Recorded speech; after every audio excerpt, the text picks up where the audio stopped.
Suddenly, as if awakened by our being here, the magic seal grows stronger and stronger, giving off a terrifying shaking tremor as its radiance intensifies, filling the room with its aura. Despite our situation, I can't help but be caught up in the spectacle of it all. However, at its core, he's here.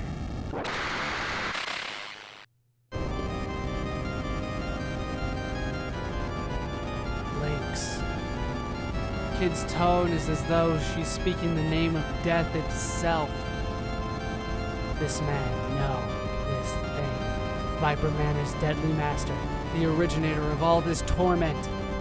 Lynx! Kid calls out to Lynx, her eyes as ravenous as a hawk's as she grips her knife tight. Lynx's image wavers silently in the air, apparently undisturbed. Kid, on the other hand, sets aside her peace of mind, calling forth the fury of maddening vengeance. Lynx starts to speak out, but ironically in a meek and comforting tone. The frozen flame, please, return it here, young girl. Yeah, right, you think I'm gonna listen to a bastard like you? At that moment, Kid reaches in her pocket. Moments later, she pulls out the glowing red stone. Shimmering red light streaks out between her fingers as she holds the frozen flame high above her. Yes, Lynx continues, it is my spirit. Please, you must help me. Your spirit? Kid asks. Lord Lynx's image pleads with Kid in a pitiful manner. Please hear me. I, too, was once on a quest. Struck down by the blade of an evil assassin, I failed to reach my goal. Through the power of secret ancient arts, I was barely able to secure my spirit within the frozen flame. Just barely. In this meager remaining existence, I am helpless, bound to this magic seal before you. Please, return the flame to me. I am helpless without it. Pity, Kid says. I'm sure you know all about pity. Did you ever show any of those people you maimed any pity? Kid's eyes return to their hard stare. You expect us to believe you? You, the bastard who tortured countless people? Death isn't good enough for the likes of you, she shouts, squeezing the flame tighter and tighter. Please, pity me, the faint apparition pleads. Kid! Wait, please.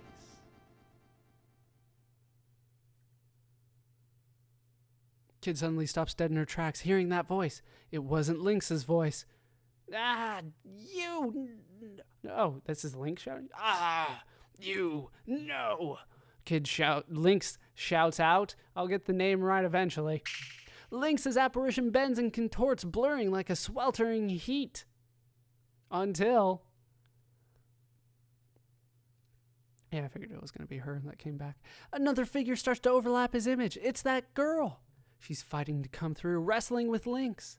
Please, you must not trust him. Do not lend any more help to his revival, the girl says, painfully twisting and turning within the seal. Revival? Of course, I understand the seal's meaning now, Major adds. This seal, it's for a seance, an anti-spirit seance.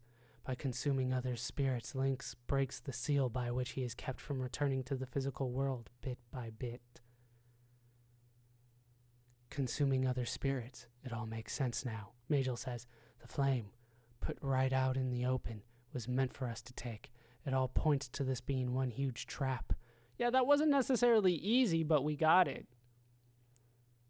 There must have been others like us, thieves who had come looking for the flame. Majel continues. They took it, but then found themselves unable to escape. Yeah. Lynx must have pounced on them through the flame when they least expected it. Just like what happened to Kid in Lynx's room. Lynx just didn't count on someone like Majel who was able to counter his evil magic. There must be no one left alive in this entire mansion. They've all been consumed by Lynx. All these corpses we saw. How many have died never to have gotten this far? Shay. Beside me, I hear Kid say that name again. Shay, it's you! Kid.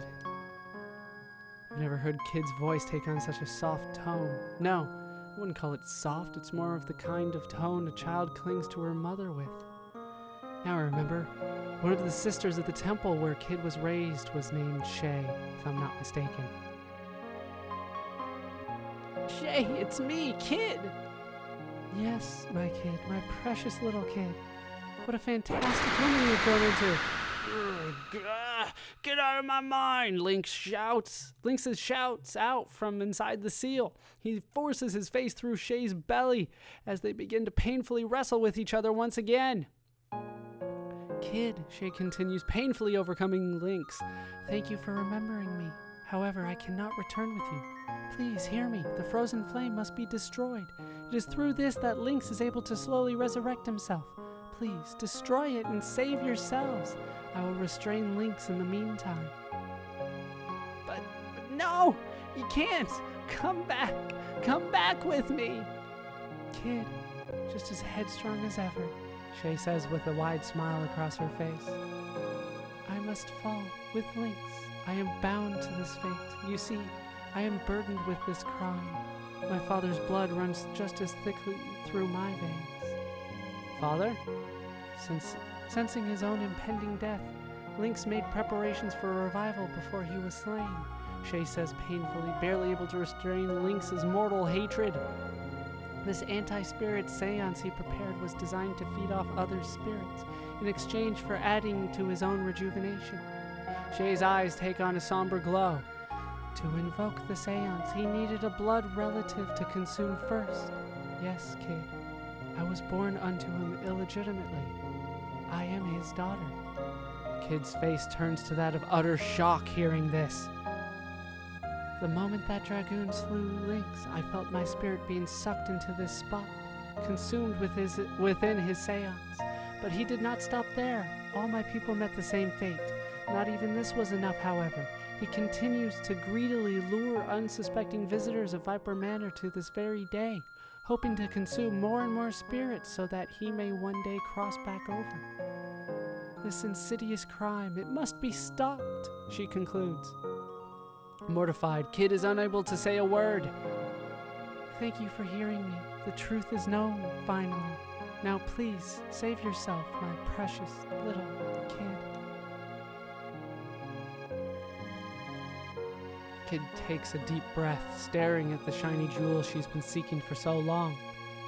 I choose to end it, she says solemnly. Place it on the ground before you, says Majel. Kid does so, and not long after, Magel's thick voice begins to echo out an incantation. Looking over at him, an arc of magic streaks out from his fingertips towards the flame. The scarlet jewel takes on a strange dark color as it begins to hum louder and louder. Shay smiles upon seeing this. Thank you. Thank you for setting me free. I've waited a century for this moment to put an end to Lynx, Majel says, smiling broadly, and now it is finished. As the flame continues to glow darker and darker with its new hollow gray aura, Majel shouts, Surge, take cover and hold Kid to you. The flame is losing stability.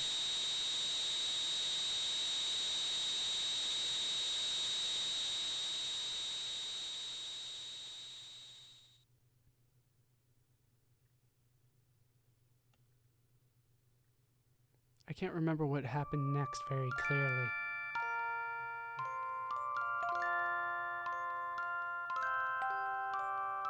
The magic seals radiance. Lynx's contorted screams. Majel invoking his magic.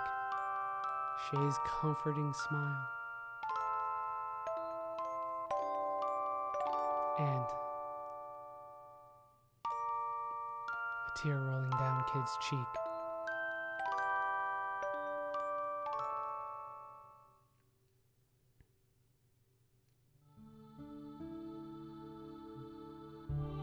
When I come to, I find that I'm lying on the ground, holding Kid tightly to me, rubbing the soot out of my eyes. How long have I been laying here?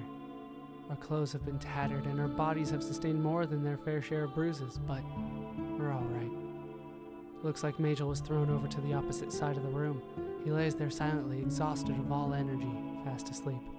I pick up my head to glance over to where the frozen flame was. It's gone. There's no trace of Shay or Lynx either. I sleep, and sleep, and sleep. The moon rises for a second time, and I finally feel like I have the strength to get up. I nudge Kid, who's still groggy, groggy as I sit up on the cold stone floor.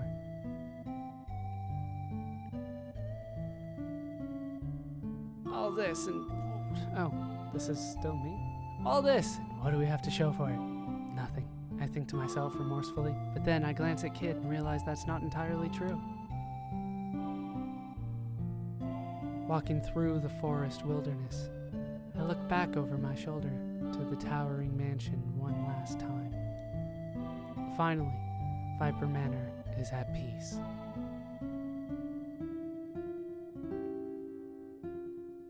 Walking beside me, Kid gulps painfully as she looks down at her hand, tracing the outline of where she once grasped the legendary frozen flame so tightly. Closing her hand, she moves on.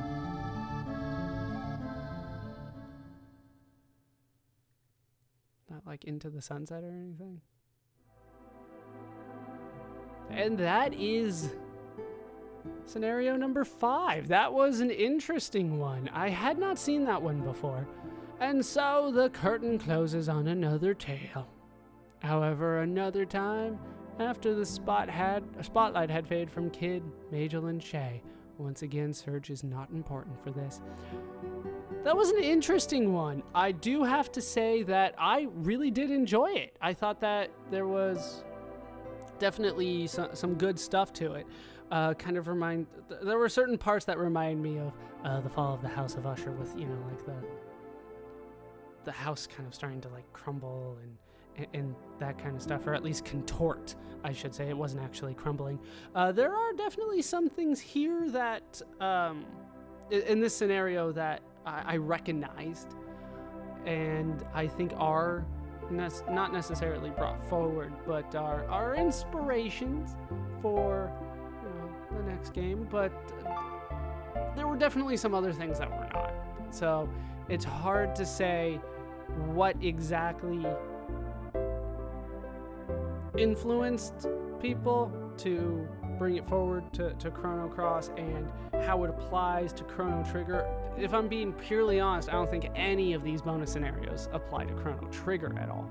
But I think a lot of them do kind of have, you know, certain scenes or certain plot devices or things like that that do apply to the second game, to Chrono Trigger, and are the inspiration for that.